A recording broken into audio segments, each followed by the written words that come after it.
बिस्मिल्लाहिर्रहमानिर्रहीम। आज हमने इराक के बारे में पढ़ना है। इराक को आपको पता है मेसोपोटामिया। इराक का पुराना नाम मेसोपोटामिया। मेसोपोटामिया का मतलब होता है लैंड बिटवीन द रिवर्स। तो रिवर्स के दरमियान की जो लैंड थी उसे मेसोपोटामिया कहा जाता था। कौन से दो दरिया, आगे चल के हम डिस्कस करते हैं उन्हें। तो इसका नाम तब्दील किया गया 1921 के अंदर। 1921 में इसका नाम तब्दील करके मेसोपोटामिया से इराक कर दिया गया। बरतानिया से ये आज़ाद हुआ 1932 में। ये पूछता है सवाल के बरतानिया से ये कब आज़ाद हुआ। असल में ये सल्तनत उस्मानिया के अंडर था। जब वर्ल्ड वार फर्स्ट में सल्तनत उस्मानिया जंग हार गई तो ये टुकड़े टुकड़े कर दिए गए तुर्की के, और ये बांट लिए थे फ्रांस ने और बरतानिया ने आपस में। तो ये जो हमारे पास इराक है ये चला गया था बरतानिया के पास। तो ये बरतानिया से 1932 में आज़ाद हुआ। इस वक्त जो इनके प्राइम मिनिस्टर हैं वो है जी हमारे पास मोहम्मद शिया अल सोडानी। मोहम्मद शिया अल सोडानी साहब जो है ना क्या इनके प्राइम मिनिस्टर हैं। इससे पहले यहाँ एक मशहूर पर्सनैलिटी सद्दाम हुसैन भी गुजरी हैं। इनके बारे में अक्सर सवाल पूछ लिया जाता है। सद्दाम हुसैन जो था डिक्टेटर था इराक का। 1979 में ये आया था और 2003 तक ये रहा था। तो इतना लंबा टेन्योर इसने गुजारा। अब इसके दौर में कुछ जंगें होंगी। इससे जंगों को डिस्कस करने से पहले हम थोड़ा सा इराक का जोग्राफिया देख लेते हैं। बेटा ये जो मैप मैं रेड कलर से हाईलाइट कर रहा हूँ ये जो है ना जी आज का हमारे पास इराक है, या सदर सदाम का जो इराक था वो ये था। ये हमारे पास ईरान है, ईस्टर्न साइड में हमारे पास ईरान है। ये ऊपर हमारे पास तुर्की है, टर्की जिसे हम कहते हैं। ये हमारे पास सीरिया है जिसे हम शाम कहते हैं। ये सारा हमारे पास सऊदी अरेबिया है। और ये यहाँ पे हमारे पास थोड़ा सा इलाका है जॉर्डन का। जॉर्डन का इलाका है। और ये अगर आपको नजर आ रहा हो थोड़ा सा इलाका, तो ये हमारे पास कुवैत है। ये कुवैत है और ये पर्शियन गल्फ है। ये पर्शियन गल्फ है। आपको ऑलरेडी मैं सऊदी अरब जब मैंने करवाया था तो ये करवा चुका हूँ पर्शियन गल्फ।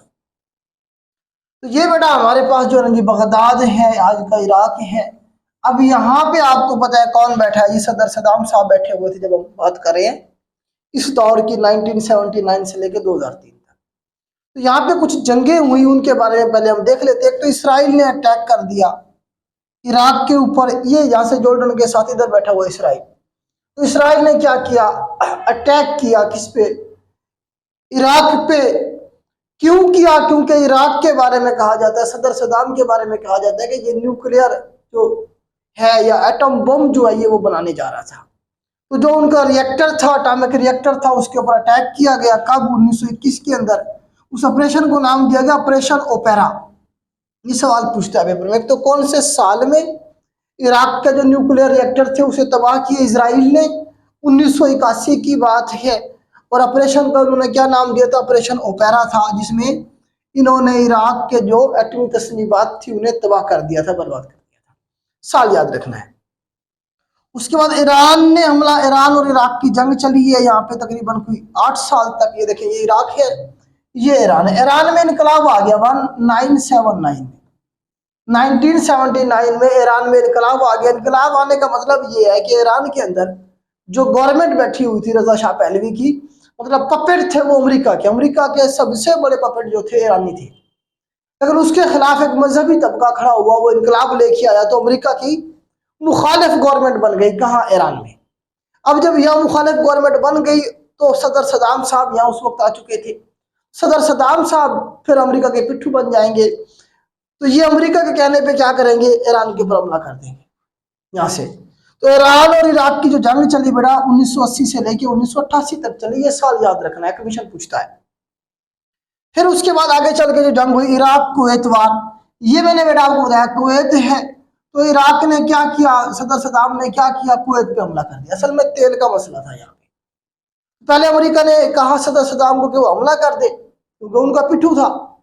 उसके बाद जब मामला सऊदी अरब मुखालिफ हुआ, कुवैत के साथ हुआ, तो अमेरिका भी सऊदी अरब के साथ मिल गया। बरतानिया भी इन सारों ने मिलकर क्या कर दिया, इराक के ऊपर हमला कर दिया। सद्दाम ये जंग भी हार गया। इस तरह से इराक और कुवैत की जो वार हुई इसका साल पूछता है पेपर में 1990 से लेकर 1991 तक चली है ये जंग। फिर 2003 तक ये रहा गवर्नमेंट में, उसके बाद इसकी गवर्नमेंट खत्म कर दी गई सद्दाम की।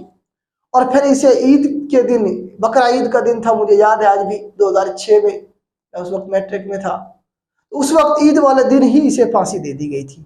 30 दिसंबर मेरे ख्याल से शायद एग्जैक्ट डेट थी, तो ईद वाले दिन ही इन्हें फांसी दे दी गई। तो अमेरिका ने आपको बताया कि फिर बाद में केमिकल बहाना क्या लगाया था, केमिकल वेपन, कि इराक के पास केमिकल वेपन है। तो इसीलिए 2003 में अमेरिका ने क्या कर दिया था, इराक पे हमला करके इसकी हुकूमत को खत्म कर दिया, सद्दाम की गवर्नमेंट को। इसे कैद कर दिया गया, इसके ऊपर केस चलाया गया और इसे बाद में फिर 2006 में फांसी दे दी गई। तो इस तरह से सवाल ये भी पूछता है कि अमेरिका ने इराक में कब अटैक किया। नेटो को साथ मिला के अमेरिका ने 2003 में अटैक किया था, किस पे, इराक पे। तो ये थोड़े से वाकयात थे बेटा। दूसरा यहाँ पे देखिए कुर्दिस्तान का थोड़ा इशू हम डिस्कस करते हैं। ये बेटा आपको नजर आ रहा है अरबिल। अरबिल एक इलाका है जो कि हेडक्वार्टर माना जाता है कुर्दिस्तान का। कुर्द बेटा दुनिया की सबसे बड़ी पॉपुलेशन है जिसका अपना कोई कंट्री नहीं है। वो यहाँ इराक में मौजूद है, यहाँ से इराक में, इराक वाली साइड में, यहाँ पे तुर्की में मौजूद है, उसके बाद यहाँ शाम में मौजूद है और ईरान में भी मौजूद है। तो ये जो इलाका है सारे का सारा, यहाँ वो क्या बनाना चाहते हैं, ग्रेट कुर्दिस्तान बनाना चाहती हैं, जिसमें इराक का कुछ इलाका, ईरान का कुछ इलाका, तुर्की का और सीरिया का इलाके शामिल है। इनका जो हेडक्वार्टर है वो ये अरबिल है। अरबिल, अरबिल को वो क्या मानते हैं, अपना हेडक्वार्टर मानते हैं। इसी सवाल भी पूछा गया है कि कुर्दों का या कुर्दिस्तान का हेडक्वार्टर क्या अरबिल है। अरबिल इराक में है इस वक्त। आपको पता है कि सलाउद्दीन अयूबी साहब भी कुर्द थे, ये सवाल भी बना है पेपर में। बेसिकली वो क्या थे, कुर्द थे, तो उनकी नस्ल यहाँ पे आबाद है। तो ये जो है ना, यहाँ से तुर्की मारता है इन्हें, इधर से इराक वाले मारते हैं, उधर से ईरान मारते हैं, तो ये यहाँ दरमियान में इकट्ठे हुए पड़े हैं। तो ये भी आपको थोड़ा सा क्लियर हो गया। अब थोड़ा सा हम देखते हैं इराक जो है हमारे पास ये इंपॉर्टेंट क्यों है। एक तो आप देखेंगे तारीखी लिहाज से अगर हम बात करें तो हजरत यूनुस अलैहिस्सलाम भी यहीं पे तशरीफ लाए, नैनवा का, मैंने आपको इस्लामियात में पढ़ाया था, नैनवा में तशरीफ लाए थे हजरत यूनुस अलैहिस्सलाम। तो नैनवा किधर है, आज भी इराक में मौजूद है नैनवा। दूसरा ये है कि इसमें बेबीलोन का सुना होगा आपने, हैंगिंग गार्डन ऑफ बेबीलोन का, या बाबुल शहर के बारे में आपने सुना होगा। तो ये देखिए यहाँ पे हमारे पास जो है ना, बेबीलोन अंपायर हुआ करता था कभी यहाँ पे। तो इस तरह से हैंगिंग गार्डन ऑफ बेबीलोन मतलब हवा में मुअल्लिक बागात। ये दुनिया के जो अजूबे हैं 7 ओल्ड, उनमें से एक अजूबा ये है, hanging garden of Babylon. Babylon के अंदर लोग दरख्तों को उगाया करते थे छतों के ऊपर, और दूर से ऐसे लगता जैसे वो हवा में मुअल्लिक हों, इसीलिए हैंगिंग गार्डन ऑफ बेबीलोन कहा गया है उन्हें। आज भी उनके आसार मौजूद हैं। तो बेबीलोन भी यहीं पे मौजूद था, हमारे पास नैनवा भी यहीं पे मौजूद था। आजकल तो इनकी जगहों के नाम तब्दील हो गए। दूसरा अगर आप देखें तो यहाँ जो 2 दरिया हैं मशहूर, जिनके बारे में सवाल जरूर बनते हैं, तो वो हमारे पास जो दरिया है ना बेटा, ये यहाँ से निकलते हैं, तुर्की से ऐसे निकालें, तुर्की से निकालें और लेके आए इसे यहाँ मूसल के पास से लेके जाए नीचे बगदाद के पास से ऐसे नीचे की तरफ ले जाए। एक दरिया इधर से आ रहा है, इसका नाम है हमारे पास टिग्रस रिवर, दरिया दजला, टिग्रस रिवर। दजला ओ फरात का आपने नाम सुना होगा, दजला ओ फरात। तो टिग्रस रिवर यहाँ से आ रहा है, ऊपर से, कहां से, तुर्की से आ रहा है। दूसरा हमारे पास एक और दरिया आ रहा है यहाँ से ऐसे, इसका नाम है हमारे पास यूफ्रेट रिवर है। यूफ्रेट रिवर मतलब दरियाए फरात, दरियाए फरात। ये दोनों तुर्की से आ रहे हैं शाम में, शाम से फिर ये नीचे इराक में चले जाती हैं। तो इस तरह से यहां से सवाल ये बनता है कि ये बताया जो मूसल शहर है ये कौन से दरिया पे है। तो मूसल शहर हमारे पास दरिया दजला पे है। यहाँ पे मूसल डैम भी है जिसे दुनिया का डेंजरस डैम कहा जाता है। उसके बाद बगदाद शहर के बारे में पूछता है, जी बताएं बगदाद शहर कौन से दरिया के किनारे पे है। तो बगदाद शहर भी किधर है, हमारे पास टिग्रस रिवर पे, दरिया दजला के किनारे पे है। ठीक हो गया। बगदाद शहर के बारे में चले थोड़ा सा और पढ़ लेते हैं। 762 में ये अबू जाफर मंसूर ने ये शहर आबाद किया था। सल्तनत अब्बासिया जब शुरू की तो शुरू में उनका जो कैपिटल था वो कूफा था। बाद में फिर वो गए किधर, बगदाद उन्होंने शहर बसाया। तो 700 सवाल बनता है कब बसाया गया बगदाद शहर। 762 में किसने? अबू जाफर मंसूर ने। सल्तनत अब्बासिया का सबसे जबरदस्त और ताकतवर तरीन बादशाह जो था अबू जाफर मंसूर था। फिर बगदाद को तबाह किया गया था 1258 में। 1258 में हलाकू खान ने बगदाद को बर्बाद किया था। ये सवाल बनता है और यहाँ से सल्तनत अब्बासिया को ख़त्म कर दिया गया था। बाद में फिर ये ले गए थे वो तो अपना हुकूमत ये चलाते रहे हैं इजिप्ट में बैठ के यहाँ से तबाही कर दी थी मंगोलों ने। हलाकू खान मंगोल था जिसने 1258 में फालाफ बगदाद किया था, बगदाद को बर्बाद कर दिया था, ईंट सींट बजा दी थी बगदाद की। मोतसिम बिल्ला था उस वक्त सल्तनत अब्बासिया का हुक्मरान। मोतसिम बिल्ला, उसकी कहानी बड़ी दिलचस्प है, फिर कभी सुनेंगे। उसके बाद हमारे पास इस तरह से बगदाद शहर हो गया क्लियर बेटा। उसके बाद हम आगे चलते हैं। तो ये जो दरिया आ रहा है हमारे पास, दरियाए फरात। दरिया फरात के ऊपर बेटा 3 जो है ना शहर याद रखने आपने। नंबर 1 हमारे पास करबला है,